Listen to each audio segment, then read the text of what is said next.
Hello friends, welcome back in once again our YouTube channel. आज हम बात करेंगे मराठा साम्राज्य के दूसरे भाग के बारे में, पेशवा काल के बारे में जानेंगे। चलिए वीडियो करते स्टार्ट में लौकिंदर करण। आज का हमारा टॉपिक रहेगा पेशवा। पेशवा इनका शासनकाल टाइम पीरियड क्या रहा है? तो 1713 से लेकर 1740 तक इनका क्या रहा है? टाइम पीरियड रहा है। अब जानते हैं हम इनके बारे में। तो सबसे पहले मराठा साम्राज्य की स्थापना करने वाले कौन थे? शिवाजी। शिवाजी के बाद कमजोर उत्तराधिकारी के कारण नेतृत्व किनके हाथों में चला गया? पेशवा के हाथों में चला गया। पेशवा यानी होते थे प्रधानमंत्री। तो उस समय 1713 ईस्वी में मराठा शासक था कौन? शाहू। शाहू और पेशवा था पेशवा अर्थात प्रधानमंत्री। प्रधानमंत्री उस समय प्रधानमंत्री था बालाजी विश्वनाथ।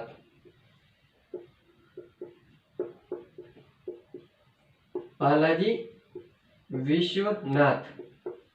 तो क्या था?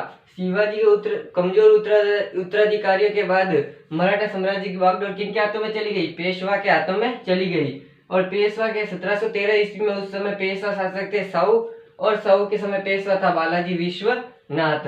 इन्होंने क्या किया? अब जानते हम दिल्ली की कहानी के बारे में। दिल्ली में दो सेहत बंधु थे। कौन कौन से दो भाई थे? हुसैन खां और अब्दुल्ला खां।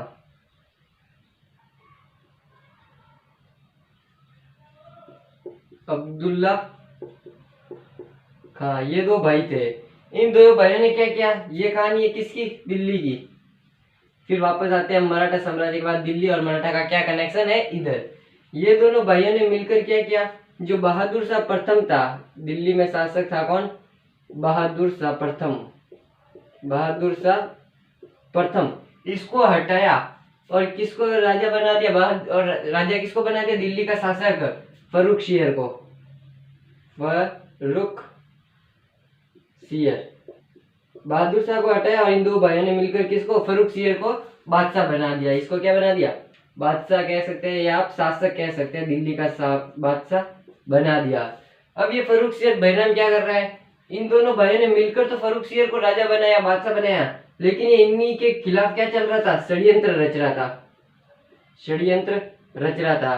तो अब इन दोनों भाइयों को बुरा लगना ही था। ये जब इन दोनों के खिलाफ षड्यंत्र रच रहा था, इसको जानकारी किसने मिली? तो जब फर्रुखसियर इन दोनों भाइयों के खिलाफ षड्यंत्र रच रहा था, तो एक शासक था मीर बख्शी। मीर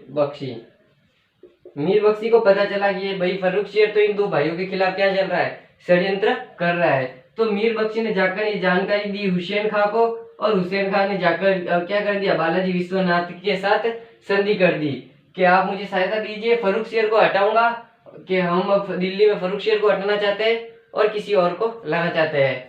तो इन दोनों के मध्य अब आपको समझ में आया हो गया दिल्ली और मराठा की क्या बीच में कनेक्शन था। तो हुसैन खां और बालाजी विश्वनाथ के मध्य 1719 में क्या हो जाती है? संधि हो जाती है। ईस्वी में क्या हो जाती है? संधि हो जाती है।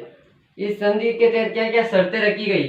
तो पहली शर्त कि जो भी स्वराज नाम से, शिवाजी के जो स्वराज नाम से क्षेत्र थे, उनको मुगल क्या है? लौटा देंगे।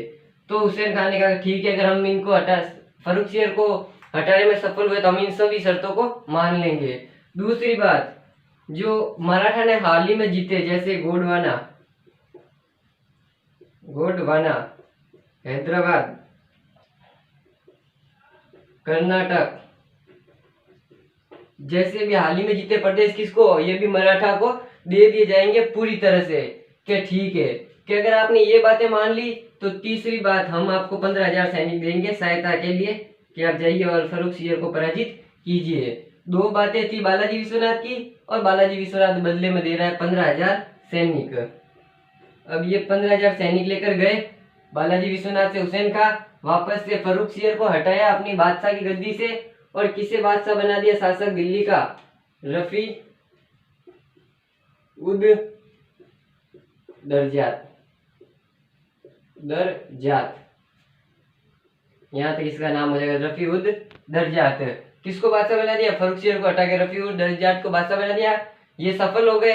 इन सबको सफल हुए तो ये बातें भी मान ली, जो भी शिवाजी के साम्राज्य नाम से क्षेत्र प्रसिद्ध थे वो मराठा को दे दिए गए।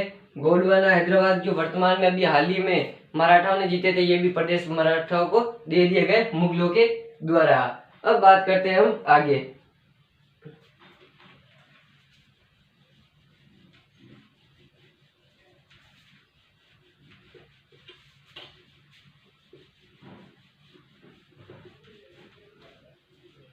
अब क्या हो जाती है, इसी बीच 1719 में संधि होती है और 1720 में किसकी, बालाजी विश्वनाथ की मृत्यु हो जाती है।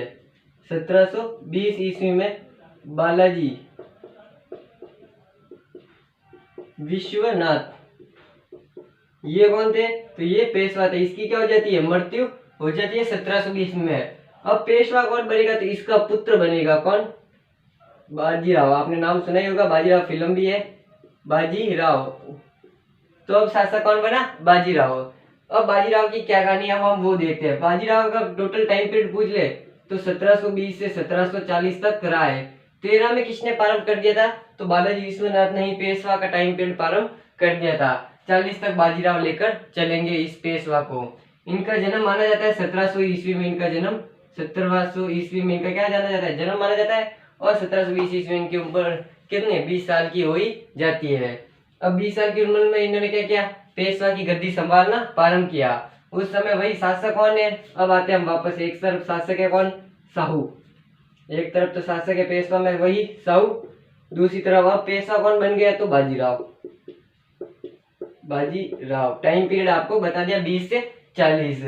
बाजीराव अब शासक बनने के बाद साहू से एक बात कहता है कि अब मुगलों की क्या स्थिति अभी बिगड़ी हुई है, मुगलों में स्थिति जो भी साम्राज्य में अव्यवस्था फैली हुई है, हमें उसका फायदा उठाना चाहिए और उसके बदले हमें क्या करना चाहिए, तो उसके बदले हमें मुगलों को यहाँ से भारत से बाहर निकालने का ये अच्छा मौका है विदेशियों को बाहर निकालने का।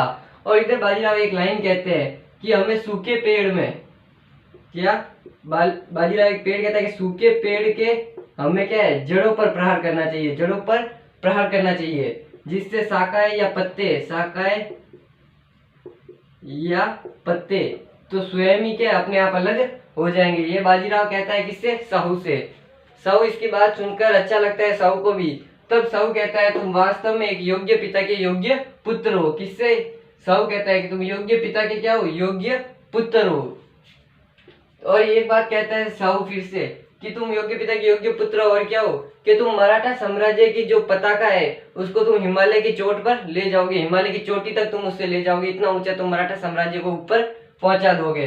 अब साहू क्या है, साहू इसको परमिशन दे देता है जो तुम्हें करना है करो।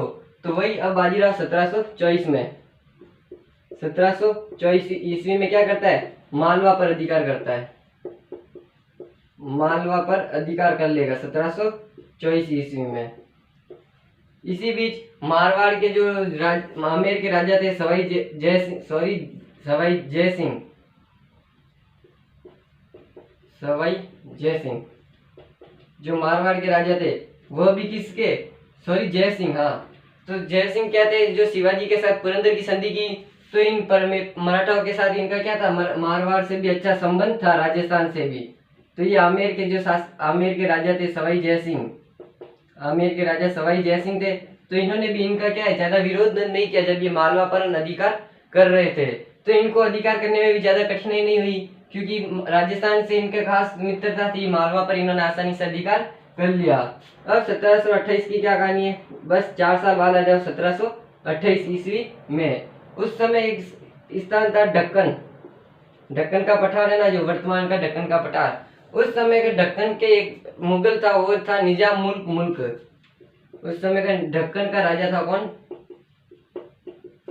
शासक कह सकते बादशाह, निजाम उल मुल्क।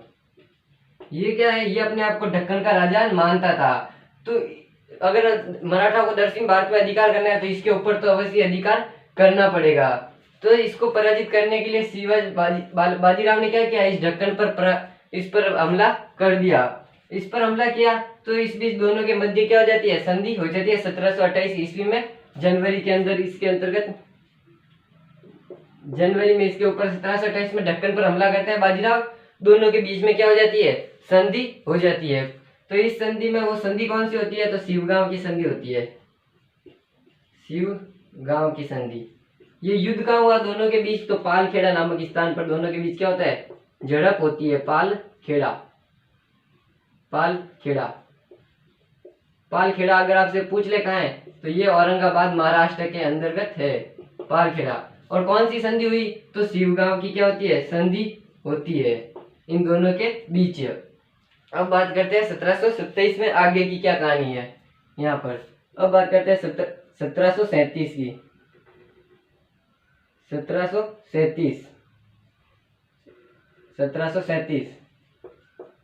1737 में एक अवध का सूबेदार था। कौन,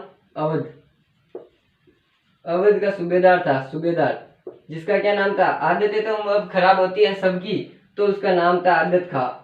आदत खा, एक स लगा दो, स आदत खा। तो ये क्या था, उसका पूरा नाम था। अवध का एक सूबेदार था, स आदत खा। इसको मैं थोड़ा बर्फ कर देता हूं।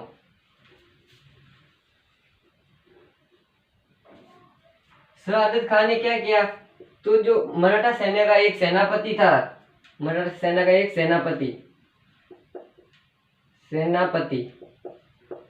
कौन था, मल्हार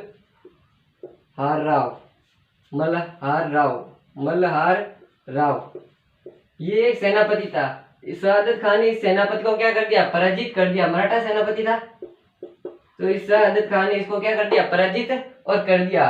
तो उस समय जो मराठा को पराजित करता उसकी तो क्या बहुत ही चर्चा होने लगती थी। तो ये बैरम दिल्ली तक चला गया। ये कहाँ चला गया, दिल्ली तक चला गया कि मैंने तो क्या मराठाओं को पराजित कर दिया, मराठाओं को पीछे खदेड़ दिया। अपने ही मुंह से अपनी तारीफ करने लग गया।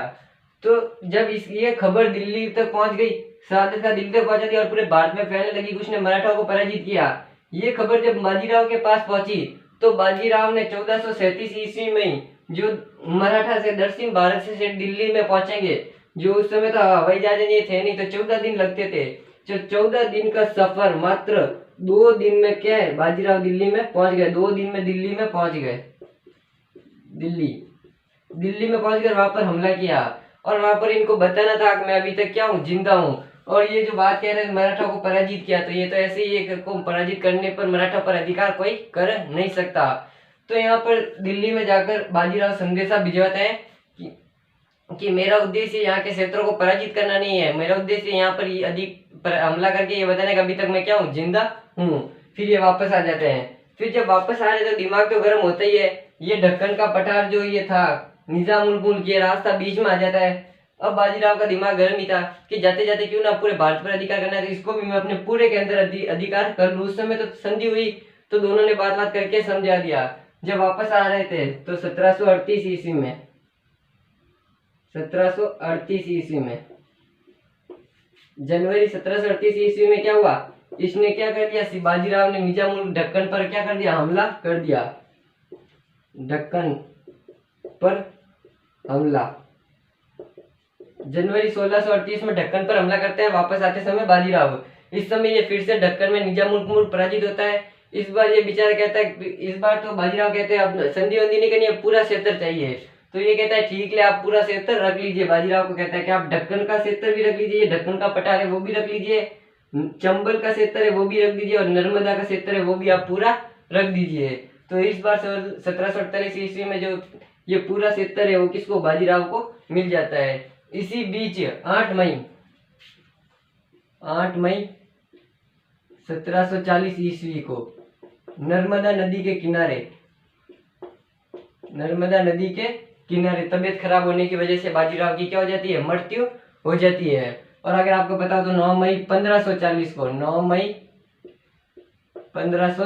को किसका जन्म होता है, महाराणा प्रताप का जन्म होता है।